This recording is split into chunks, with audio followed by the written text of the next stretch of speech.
All right, guys. So, again, just to reiterate, this is our new pit stop with CRS.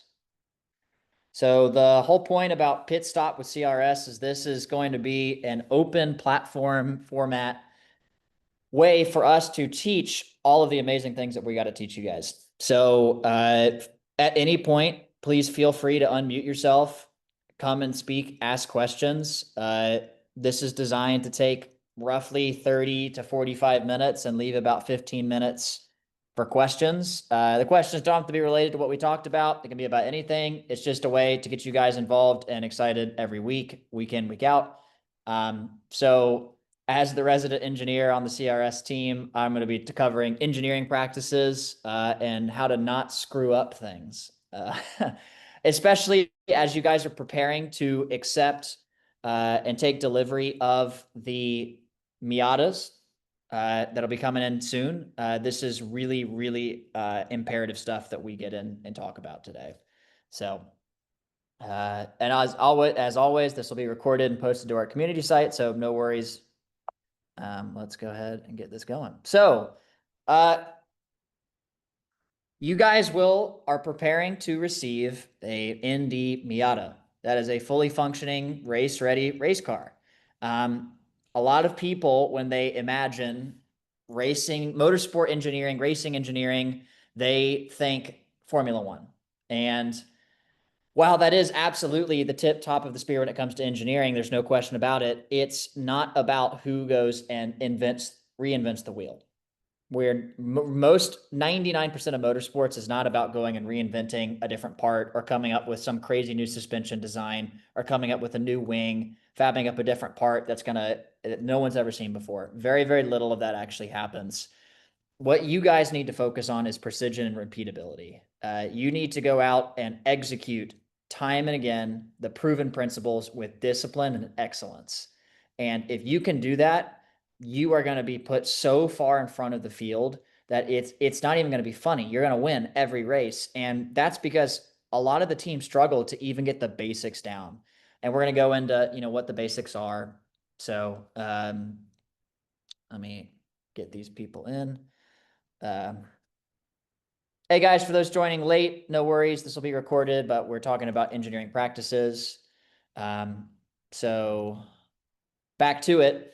Engineering is all about data-driven decisions, guys. If the telemetry, simulations, physical testings chances are it doesn't exist. So that's really, really important that every decision you make has data to back it up. Collaboration is key here. No component exists without touching one another. The electrical team must interface with the powertrain, etc., vice versa.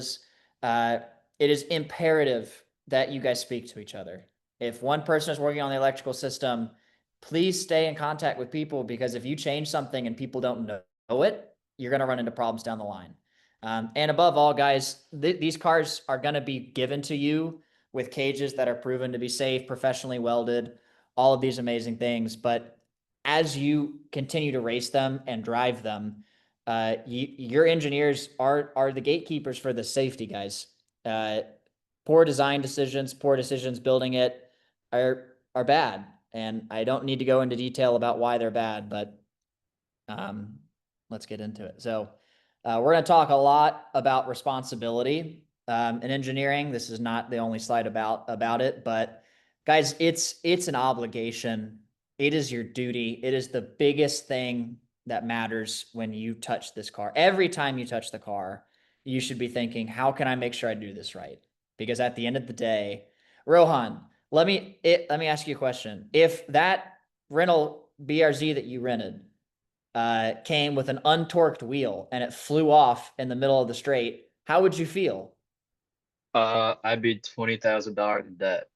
Exactly. And you may have broken something. You may have hurt your, definitely a damaged ego, but it means so much to a driver and to your future drivers to be able to trust that the car that you have given them is not only going to be safe, is going to do what they ask it to do.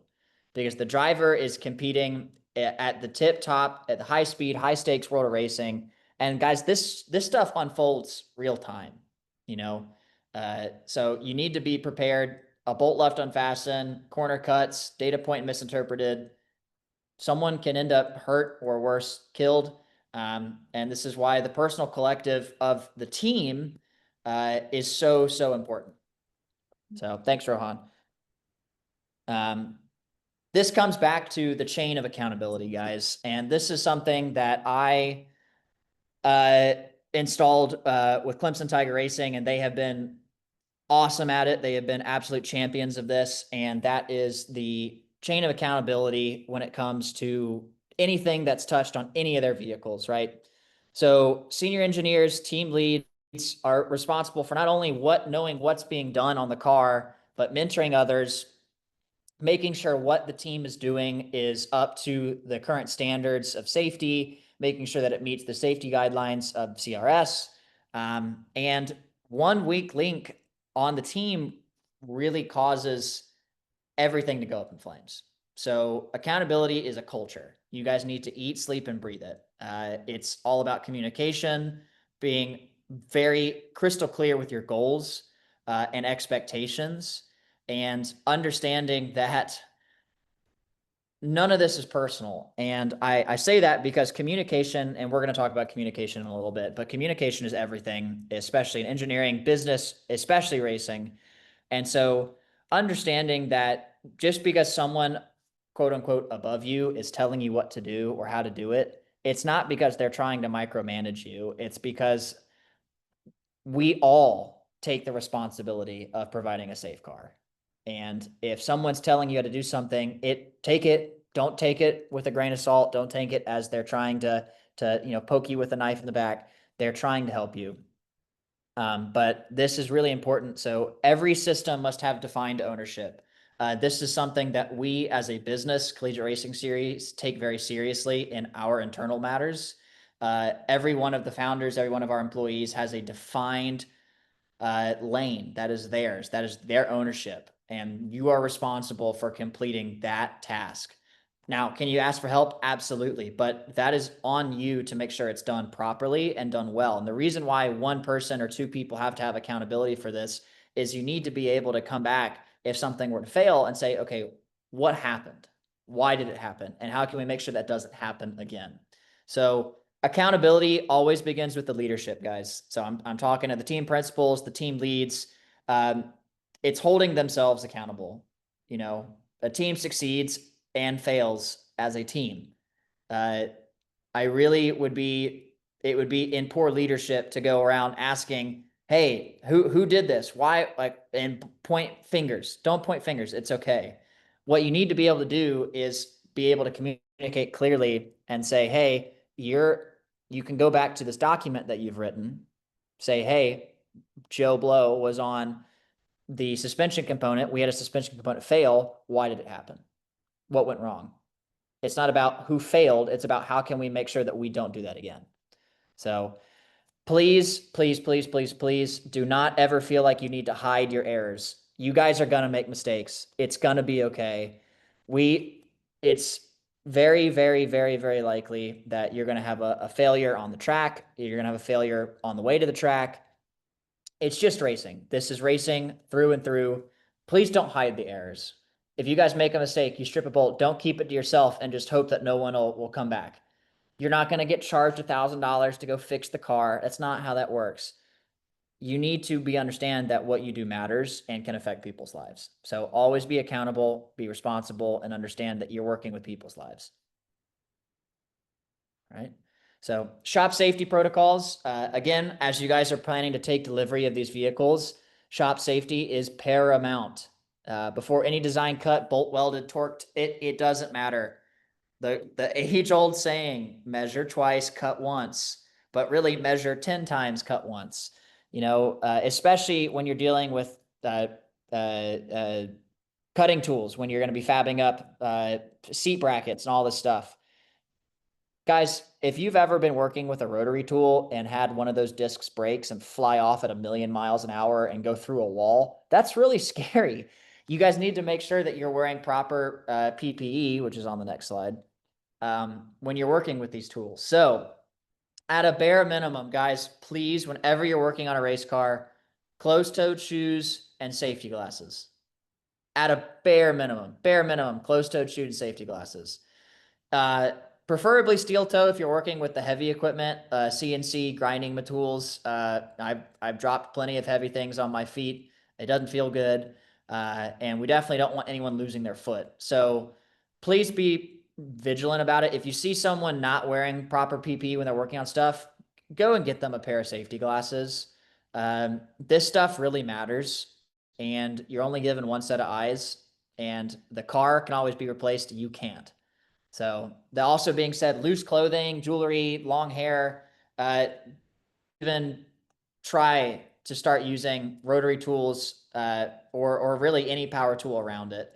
Long sleeves is a great way to get yourself wrapped up in a drill. And if you've already wrapped your finger around a drill, it doesn't feel very good. And always make sure to have a fire extinguisher in the vicinity. Guys, I have 2 fire extinguishers in my garage at any given point. I'm not going out and changing fuel lines and doing a full engine swap, but it's for safety. In the event of a fire, I don't want to burn down my house. I don't want to burn down my car. It's just the best thing to do. So always make sure you have a fire extinguisher around, and also make sure it's the correct fire extinguisher. For those of you that don't know, there are 3 different types, type A, B, and C, and each one of them have specific uses. So B and C are the ones you want to go look at because they also put out electrical fires. All right, correct use of tools. See these guys? Don't go stand on a CNC machine or have someone stand on a piece of metal while they try to cut it in half. Don't do that. Use proper use protocols. So learning on the fly, that is not the way to go. What you need to check, especially, is the cord frayed? Is it damaged? Is the tool functioning correctly? Are the guards in place? Is the workspace clear? I'll tell you a story. I was in a lab, and it was a high voltage battery lab, and people were shaving metal near one of the high voltage outlets. So it's a 440 volt outlet. And what they didn't realize is as they were shaving the metal shavings were building up on top of the 440 volt outlet. So for those of you that don't know, 440 volts will arc out of the outlet if it's given a better pathway to go and find. It's pretty scary stuff. And so the 440 volt outlet arced and basically burnt a hole through the concrete wall. And someone could have been violently hurt, killed even. And so it's just making sure that you are just checking all the boxes. Take 2 seconds and look around you. Take 2 seconds and stop halfway through and say, hey, is this actually doing what I expect it to do? Especially if you guys are welding. Don't just weld a line and then realize the line actually ended up curving down and going out. And it just takes the extra 2 seconds to be a little bit more responsible. Cool. Team communication. Okay, this is probably the most important slide on the entire, actually, I would argue this is one of the most important topics we'll teach you, end all be all, is communication. Communication is oftentimes the root cause of a lot of problems, a lot of incidents, a lot of accidents. The root cause comes back to team communications. Please empower your members, team principals, let your members know to speak up. If they see something, if they know something, if they don't speak up, it's not going to get fixed. So hierarchy has 0 place when safety is at risk. The lowest of the low, the new member who just joined yesterday, who hadn't even paid into CRS yet, is just as responsible as the seniors who have been there for 4 or 5 years. It is mandatory that you guys develop good communication skills, and we're going to go into some good communication skills in a second. An accident or near miss occur, please report it and document it. This is very, very important. When you guys go out into the market as engineers, business, marketing, doesn't matter. Any area where you're working is going to have accident documentation or near miss documentation. And this is important because when someone comes calling and saying, hey, we'd like to know what happened here. You have it written up, ready to go. And there's no miscommunication, keyword, about what happened. There isn't 4 stories circulating around and rumors. There's one story and it's very clear, and that is what happened. Glossing over the close calls, it sets a precedent for not recording everything that's happening. Transparency is key in racing. Transparency is key in business. So just be mindful with what happens and what you're doing. It will also show your universities that you guys are responsible and communicative adults. So they're going to trust you more and more. Regular safety briefings should be conducted at the beginning of any build phase. So when you guys take delivery of your cars, the first thing that you should do before anyone touches the car is a safety briefing. Go over who is allowed to start the car, who's allowed to move it. Are the people allowed to touch and move it qualified? Do they need trainings? What you're going to be doing does not require massive fabrication, but in the event that someone does need to fabricate something or you want to design a part, make sure they are qualified. So this means running safety audits, checklists, and something that I really push every team to do is to have a log book. This means I have just an Excel sheet where someone who worked on a car will go in and enter the date that they worked on it, the parts that they touched, and they will sign off on it. This carries the accountability as well as communication so that when something does break or the car won't start, you guys have a detailed logbook of everything that was done in chronological order to the car, and you guys can go back and reverse engineer to figure out why is the car not starting. All right. Very, very important, guys. Okay, so team workflow. This is really amazing stuff. We're going to talk about Lean, Six Sigma, and Agile.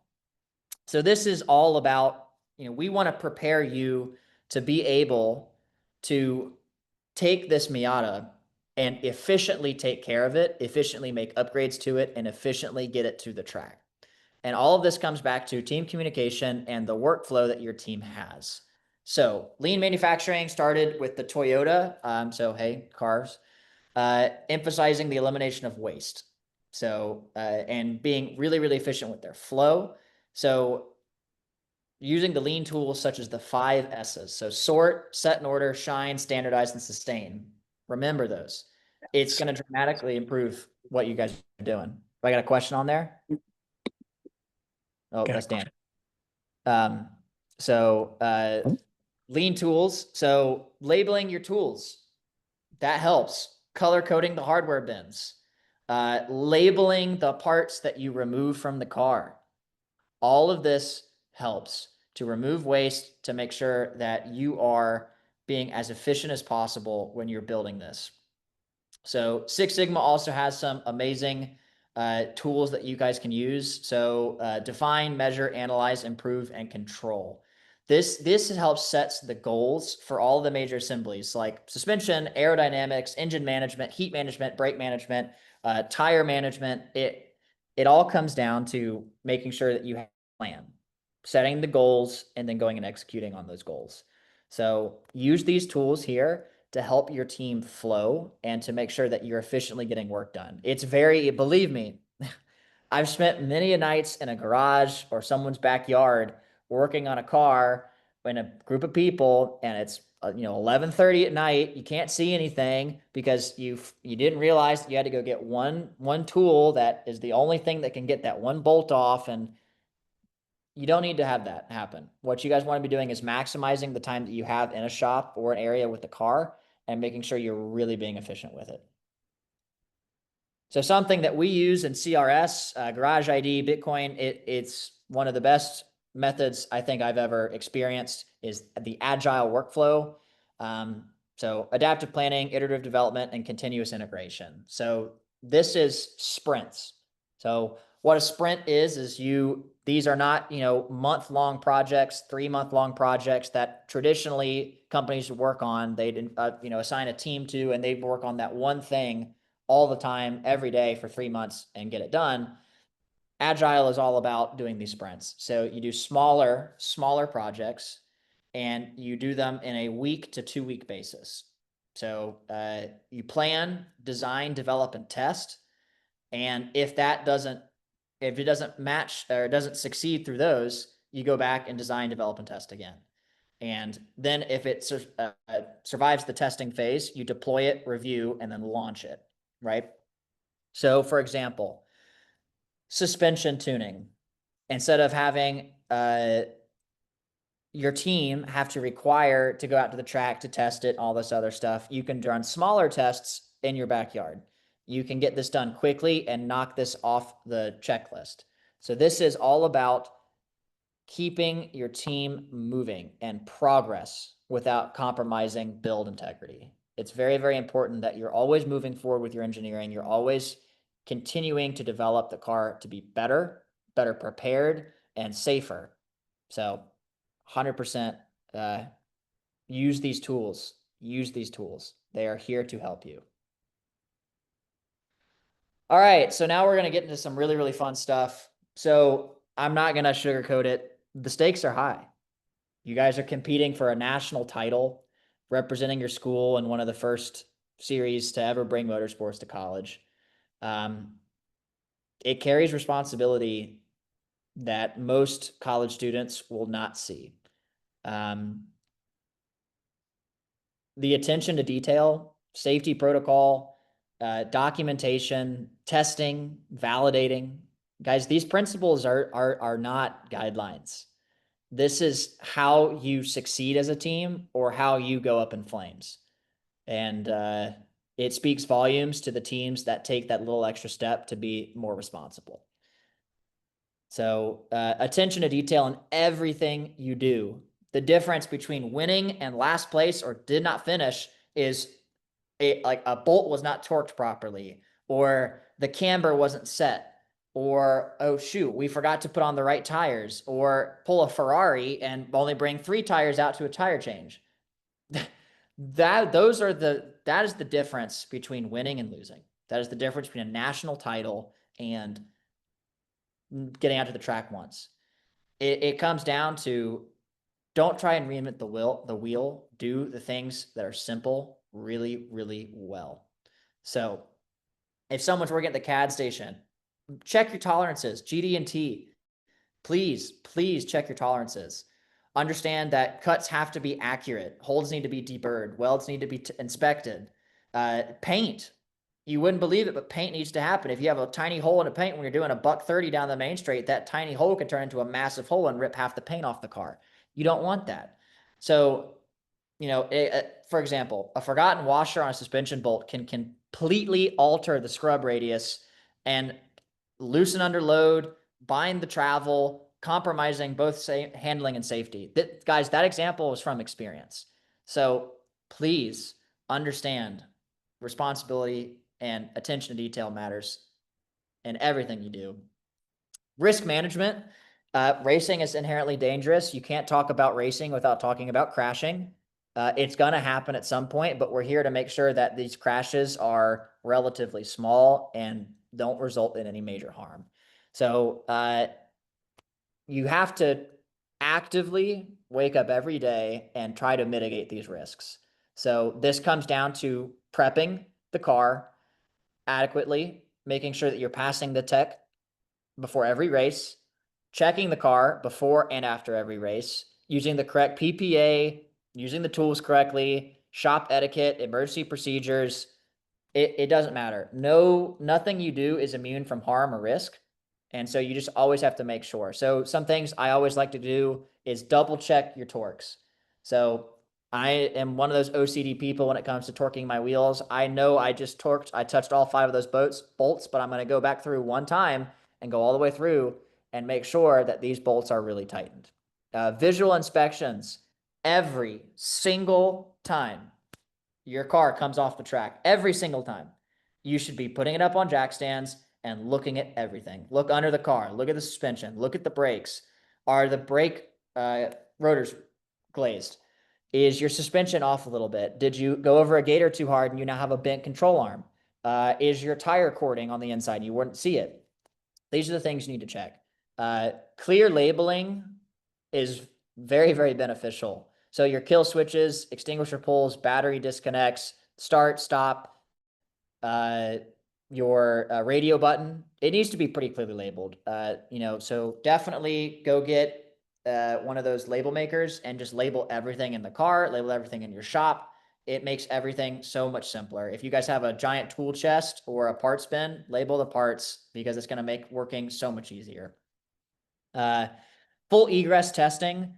A lot of egress is not taught in competition school anymore, but we are going to make sure every driver can egress the car in under 7 seconds at our tech. So 7 seconds is way faster than the requirement is for FIA standards. If you guys can get out, assure a driver can exit the vehicle in 7 seconds or below, you guys are going to be very safe. You guys never know when you may have to get out of the race car. It's a terrifying situation, but being prepared for it makes it a lot safer. So please make sure you're testing that. Brake bleeding and leak checks. Before every event, you guys should be bleeding the brakes every single time. I know teams that bleed brakes after every session. I'm going to give a shout out to Sneaky Moose, Center's Spec Me Out a Race team. They are the pinnacle when it comes to prepping their cars. They bleed their brakes after literally every time the track, it's up on jack stands getting bled. And guess what? They do really, really well. Their cars are rarely the fault of failure. So awesome. Documentation. Okay. As an engineer in the real world, if you don't document, it didn't happen. If you didn't write it down, it didn't happen. If you can't write it down, you can't prove to your boss that the part you built works. So nothing matters. And this is across every example of job, from engineering to business to media marketing. If you don't write down, it didn't happen. Document, document, document everything. It's what holds racing teams together. And part of this legacy leaving attitude that we teach you guys is at one point, you're going to have to pass the torch of this team on to someone else. You're going to have to give this, like I did with CTR, you're going to have to give this to other people. You don't want those people who are picking up the torch to come into this not knowing anything, not knowing where parts are, not knowing what was done to the car, what still needs to be done. That's the importance of recording everything that's done, because walking in, I know this from again prior experience. When someone picks up that torch, they say, well, where is everything? And you don't have it neatly organized, it causes more headache for you. So design iterations, part drawings, specs, torque charts, sensors, setup sheets. That's a big one, guys. Setup and prep sheets before every race and when you're at the race is a wonderful way to make sure that you don't forget anything when you go to these racetracks. Even when I'm driving my personal car, not a prep race car, I have an entire checklist I go through before I bring. I have an entire checklist. I go and check the vehicles.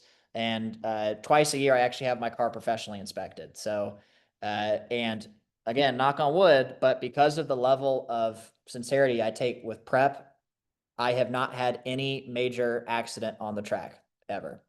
So it goes to show that the teams who prep more, are responsible more, document more, are less likely to be involved in an accident. It's just the facts. So maintenance and schedules, repair logs. When you guys take delivery of these Miatas, they're going to be yours to take care of. If you blow the engine, that's on you guys. So make sure that you are properly maintaining and scheduling the repairs that are necessary to make sure that these cars are in tip-top shape. We are happy to help you do it and happy to help you walk through it. But these will be your cars. So guys, I know that was a lot of information and we flew through a lot of that, but at its core, motorsports engineering is the refusal to accept mediocrity. And I want you to take that and burn it into your soul. Every single one of you are not mediocre. Every single one of you have done something that very few students could have even dreamed of. It should be your duty. It should be every burning passion in your body to refuse mediocrity. You guys are better than this. You don't have time to deal with it. So you should always be pushing for yourself and the people you surround yourself to be better. Always be better. So the attention to detail, especially under stressful situations. Guys, racing is stressful as heck, man. It, uh, sitting in the seat, especially as a driver before you go out, it's how can I take everything that's going on in my life, lock it in a box, and shove it away so that I can focus on what needs to be done. And so it's remaining calm and cool and collected under pressure, sticking to the protocols that you have written out to prevent the disasters that may happen. Documenting transforms knowledge into memory. That is key. So precision, safety, and documentation, it's not fun. It's not pretty. No one likes to be done after working on the car for 10 hours and have to go and write a report on it. It doesn't need to be super long, but it's what needs to be done. And if you go look at the most successful racing organizations, sure, they're passionate. Sure, they're really into it. Sure, they have great talent, but it's this relentless pursuit to be better. It needs to be relentless. There are no excuses in motorsports. There are none. It is about how can we be better? So every day you should wake up, how can I make this team better? How can I go out and do that little tiny 2-second thing to make sure that my team, my driver, and all of us are going to be standing on the national championship stage at the end of the year. So guys, that is it. That's all that we're going to cover. It's really quick. I told you I'd get you out in between 30 and 45 minutes. So does anyone have any questions? I think I saw something in the chat. Yes, Danny, I did introduce myself. Does anyone have any questions about what we just talked about? Any questions about what's upcoming, the plan, anything? This is a great time to ask any question. I'm here to help.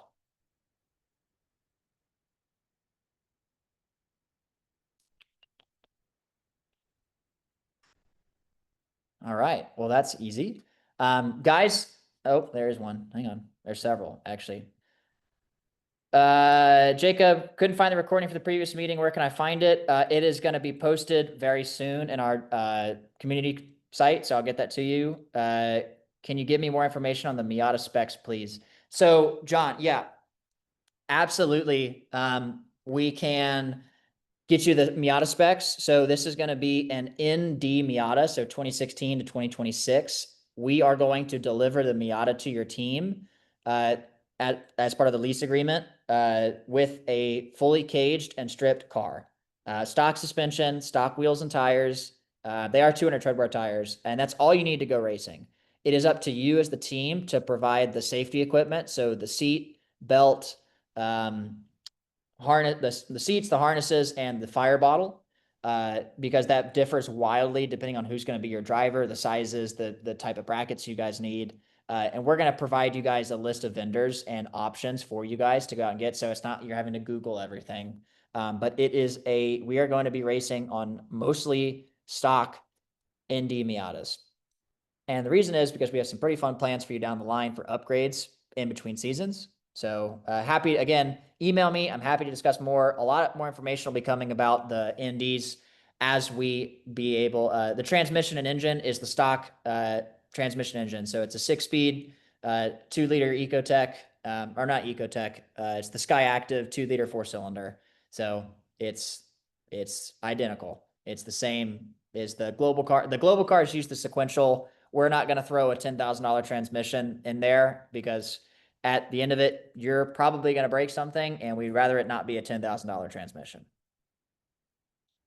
Cool. Rohan, absolutely, man. The short meetings is what we're trying to get in, get out, and get you guys knowledge and I'll open up an opportunity for questions. So of course, man. Is the car part of the team fee, or is there an extra cost? John, that was covered in the last meeting. So I will send an email and post on the community site when that recording is posted. Go back and watch that because it goes into detail about how exactly the lease program will work.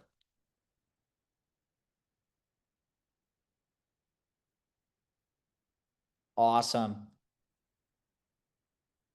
Cool. So guys, if there's not any more questions, I really appreciate you coming out. As always, keep pushing forward. You guys have our contacts. Please, please, please continue to push for this. Grow your teams. Begin fundraising ASAP. However long you think it's going to take to fundraise for your team, double it, because that's how long it may actually take. You guys, a lot of your teams have absolutely killed it. I've been unbelievably impressed with you guys. I'm so proud of all of you, how well you guys are managing this and how well you guys are going at this, the fundraising. But always start earlier rather than later. And we're really excited as always. Our emails are out there. If you need it, email us. We're here to help you with anything. We can speak with your universities. Whatever you guys need. We're here to make it happen for you. You guys are part of our family. And yeah, guys, keep crushing it. Is there a date for when the 2026 season will be? Do you think building the team starting in August will be enough time? Yeah, Jacob, absolutely. 2026 season will start sometime between Q2 and Q3 of 2026. There is a lot. For those of you that don't know, it is still early to even go and reserve tracks for the 2026 calendar. They just don't allow us to go and reserve it this early. So we don't even have the schedule yet. Once we get the schedule, we will be posting exactly when the 2026 season will begin to you guys. So yeah, but absolutely. If you start in August, once everybody's back from summer break, absolutely. There are things that you can be doing, in